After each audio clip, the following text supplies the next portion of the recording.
বিপর্যয়ের মেঘ কাটিয়ে সূর্য দেখা দিয়েছে দক্ষিণবঙ্গে, কিন্তু ডানার প্রভাব কাটলেও বৃষ্টি পিছু ছাড়বে না এখনই।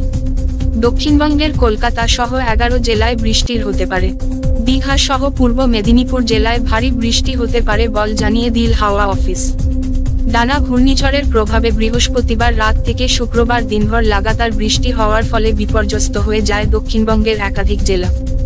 সব থেকে বেশি বৃষ্টি হয়েছে পূর্ব মেদিনীপুর জেলায়।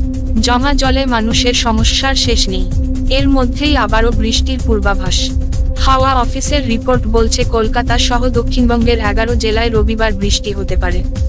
দক্ষিণবঙ্গের বেশ কিছু জেলায় বজ্রপাতও হতে পারে বলে জানিয়েছে হাওয়া অফিস। কলকাতা, হাওড়া, হুগলি, নদিয়া, মুর্শিদাবাদ, বীরভূম, উত্তর ও দক্ষিণ 24 পরগনা জেলায় হালকা থেকে মাঝারি বৃষ্টি হবে আজ। পূর্ব মেদিনীপুর, পশ্চিম মেদিনীপুর ও ঝাড়গ্রাম জেলায় রবিবার ভারী বৃষ্টি হতে পারে। শনিবার 2-1 পশলা ভারী বৃষ্টি হতে পারে দীঘা সহ পূর্ব মেদিনীপুর জেলায়। মিউর রিপোর্ট, জেলার বার্তা।